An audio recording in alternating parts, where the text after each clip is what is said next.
ਗੁਰੂ ਵਾਹਿਗੁਰੂ ਜੀ ਕਾ ਖਾਲਸਾ ਸ਼੍ਰੀ ਵਾਹਿਗुरु जी की फतेह। जन्म साखी श्री गुरु नानक देव जी की। भाई बाले वाली साखी सिग मंगली के साथ। एक बार गुरुजी समुद्र के भीतर जहाँ रेतीला सा टापू है वहाँ जा पहुँचे। गुरुजी ने वहाँ सिद्ध मंडली को बैठा देखा। गुरुजी ने उनको आदेश किया। उनमें से गुरु गोरखनाथ ने कहा, आदेश है उस अलेख प्रभु को। गोरखनाथ ने गुरुजी का स्वागत करके आसन पर बिठाया और कुशल मंगल पूछा। वह सिद्ध लोग भंडारा तैयार कर रहे थे। गोरख ने कहा, हे भर्तरी, तुम जाकर जल ले आओ। वहाँ जो देगा बन रही थी उसमें 64 डोल पानी पड़ता था। 64 मन का डोल भर्तरी अपने पर उठाकर ला रहा था। तब भर्तरी ने पूर्व की ओर देखा तो उसे कुरंग की कतार आती नजर पड़ी। भर्तरी ने एक कुरंग को कुरंगी के साथ कलोल करते देखा। उस समय भर्तरी ने कहा, अरे कामी कुरंगी, तुझे काम पीड़ित कर रहा है, तुझको नरक में जाना होगा।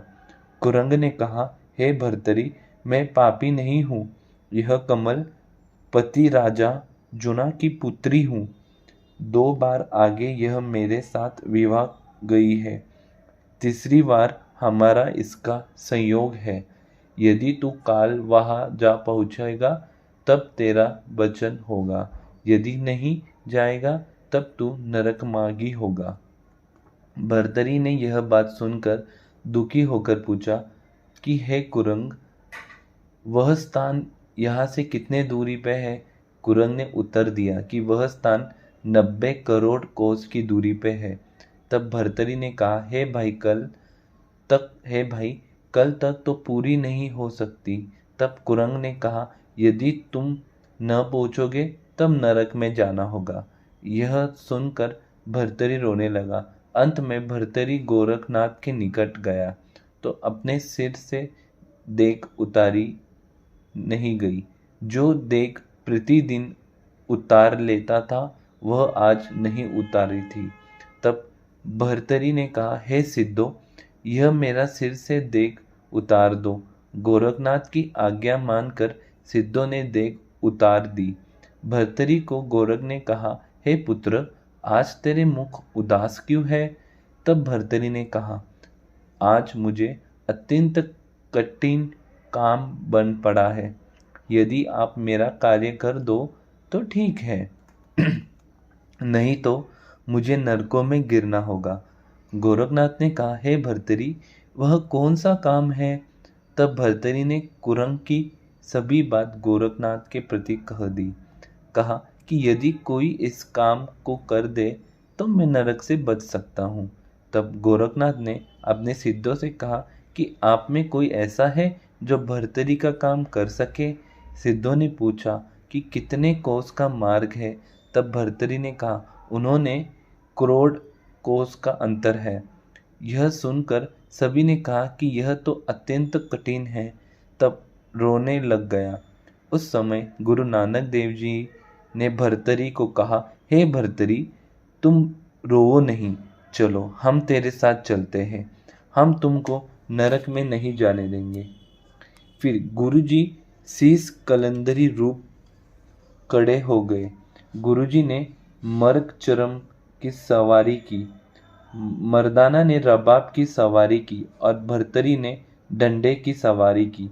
गोरख आदि को आदेश करके सभी आकाश मार्ग में उड़े तथा सूर्य से 4 योजन इधर गए तो धरती पर जा उतरे। उस समय 1.5 पहन दिश शोष था।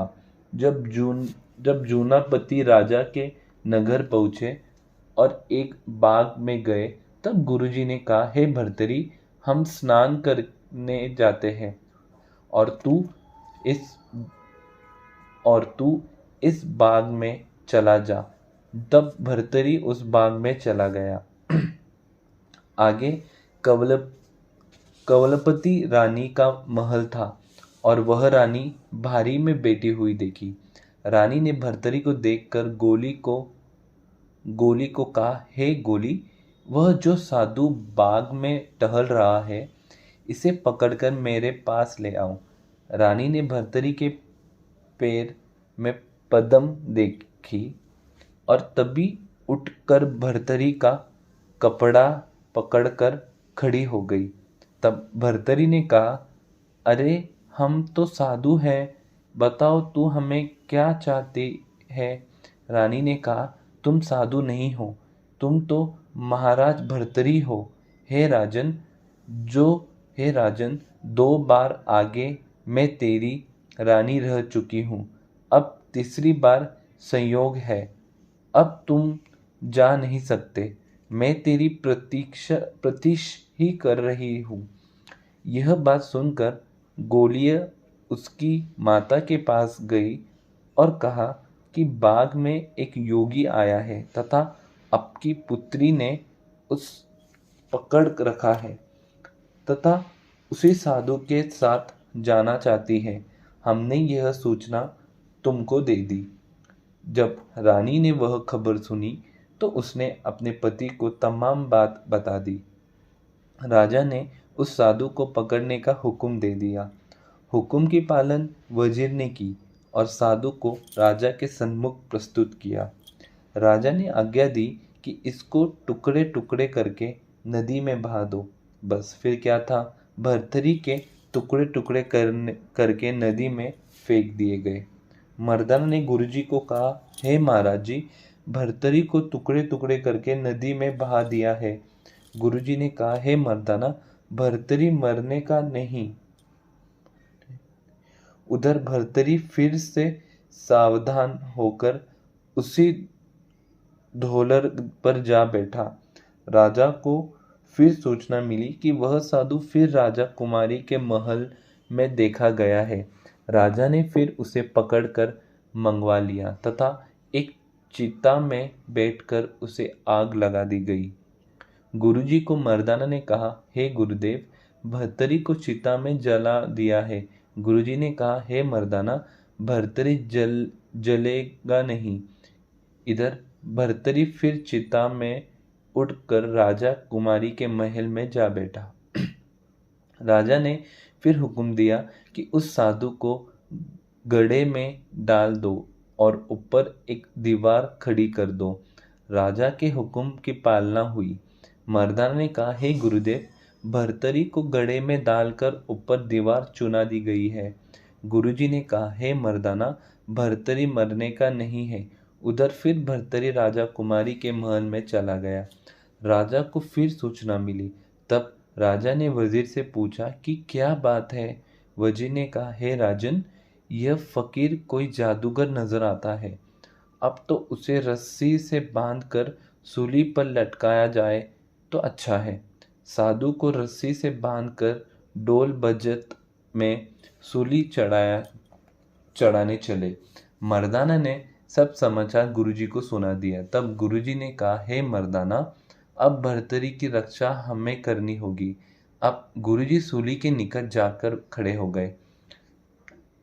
जब गुरुजी ने सूली की ओर देखा तो वह सूली सरसप हो गई।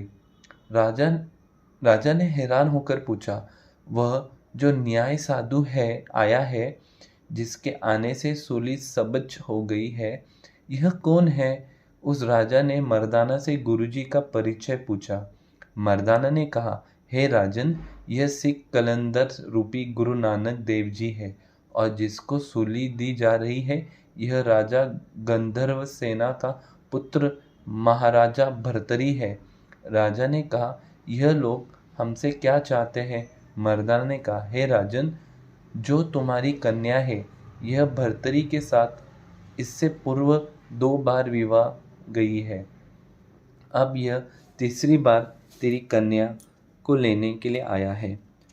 बस उसी समय जूना राजा श्री गुरुजी के चरणों पर गिर गया और हाथ जोड़कर कहने लगा, हे प्यारे गुरुदेव, आप मेरे योग्य जो सेवा हो वह कहो। मैं तो आपके चरणों का दास हूँ। गुरुजी ने कहा, हे राजन, आप अपनी कन्या भर्तरी को दे दो। आज की रात्रि में तेरी कन्या तथा भर्तरी का संयोग है। तब राजा ने कहा, हे महाराज, लोक लज्जा को सन्मुख रखकर प्रार्थना है कि कुछ बारात अधिक का प्रबंध हो तो हमें प्रसन्नता हो जाएगी, क्योंकि मैं आखिरी राजा हूँ। गुरुजी ने कहा, हे राजन, तू बारात के स्वागत का सम्मान कर, सामना कर, बारात आएगी। यह सुनकर राजा अपने घर की ओर चला गया। इधर गुरुजी ने परमेश्वर से प्रार्थना की, हे महाराज, जो आपके पास जो 96 करोड़ मेघ माला है, उनके जो अस्तित्व देवता है, उनको कृपया हमारे पास भेज दो। बस फिर क्या था, देवताओं की बारात सजी गई। बाजे बजाने वाले, नृत्य मंगल करने वाले सभी देवता आ गए। उधर राजा को सूचना मिली, हे राजन, बारात इतनी है कि तुम्हारे राज्य में उनको बैठने को भी स्थान नहीं है। राजा ने सोचा कि मैं यदि अपने सारे राज्य की सामग्री भी जुटा लूं, तब भी एक समय का भोजन एकत्र नहीं हो सकता। तब राजा ने अपने कंठ में कपड़ा डाला और श्री गुरुदेव जी महाराज के चरणों में आ गिरा और कहने लगा, हे गुरुदेव, यह आपकी अपार माया तो मेरी बेइज्जत करने पर तुली है। गुरुजी ने कहा, हे राजन, बारात की मांग तुमने ही की थी, सो हमने बारात एकत्र कर ली है। परंतु हे राजन, तुम चिंता क्यों करते हो? जहाँ से बारात आई है वहाँ से ही इनको खुराक आ जाएगी। फिर गुरुजी ने निरंकार के प्रति प्रार्थना की, हे कृपालु, आप इस बारात के जीवन के लिए सामान भी दे दो। बस 36 प्रकार के भोजन जो परम पवित्र तथा स्वाद थे, अपने आप ही एकत्र हो गए। खूब स्वागत किया गया। आधी रात्रि के समय भर्तरी का विवाह हो गया। राजा ने कहा, हे महाराज, यह तिल पुष्प सहित मेरी कन्या को स्वीकार करके ले जाओ। गुरुजी ने कहा, हे राजा, यह दहेज की वस्तु नहीं चाहिए। राजा यह सुनकर मौन ही हो गया। फिर कंवलपति गुरुजी के चरणों में पड़ गई और कहने लगी, हे गुरुदेव, मैं तो आपकी दासी हूँ, मैं तो आपके चरणों की सेवा करूँगी। गुरुजी ने कहा, हे कंवलपति, यदि तू 10,000 वर्ष तपस्या करे तो फिर तू हमारे साथ समाएगी। यह सुनकर कंवलपति चुप हो गई और एक दुबता मर्दाना को देख कर कहा, हे मर्दाना, यह मेरी सहदानी है, इसे तू अपने साथ ले जा। अब वह से विदा हुई। तब मर्दाना का रबाब चलता नहीं था। उस समय गुरुजी ने कहा, हे मर्दाना, यदि कोई वस्तु किसी गृहस्थी की तुम्हारे पास है तो वह लौटा दो। मर्दाना ने कहा, हे महाराज, मेरे पास रानी का दिया हुआ एक दुपट्टा है। गुरुजी ने कहा, दिखाओ तो। जब देखा गया तो वह दुपट्टा 10,000 रुपये कीमत का पाया गया। मर्दाना ने कहा, हे महाराज, मैं किस मुंह से ले आया हूँ और अब किस मुंह से वापस करूँगा। गुरुजी ने मर्दाना के मुख पर हाथ फेर तो मर्दाना का दाढ़ा सफ़ेद हो गया। वाह है गुरु।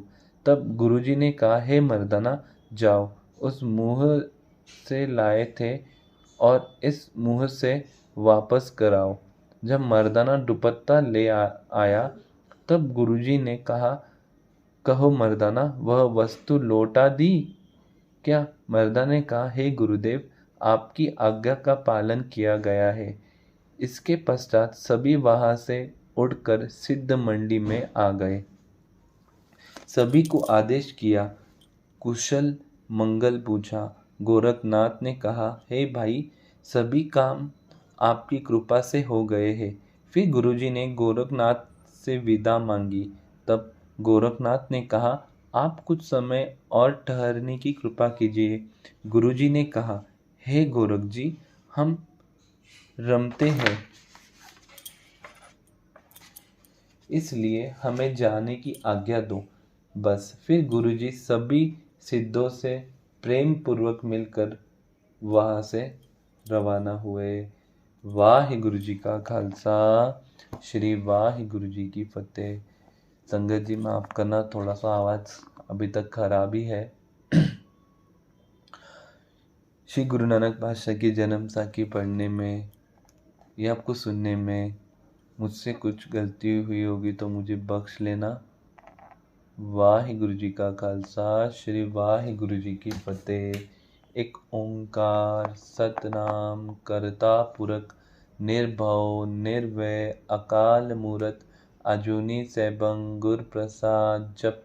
आद सच जुगाद सच है भी सच नानक होसी भी सच। एक ओंकार सतनाम करता पुरख निर्भव निर्वैर अकाल मूरत अजूनी सैभं गुर प्रसाद जप। आद सच जुगाद सच है भी सच नानक होसी भी सच। एक ओंकार सतनाम करता पुरख निर्भव निर्वैर अकाल मूरत अजूनी सैभं गुर प्रसाद जप। आद सच जुगाद सच है भी सच नानक होसी भी सच। वाहिगुरु जी का खालसा, श्री वाहिगुरु जी की फतेह। संगत जी नाम जपो, अमृत वेले से जुड़ो। अमृत वेले का समय रात में 12 से 6 तक का है सुबह। ज़्यादा से ज़्यादा नाम जपो। वाहिगुरु जी का खालसा, श्री वाहिगुरु जी की फतेह। धन गुरु नानक, धन गुरु नानक।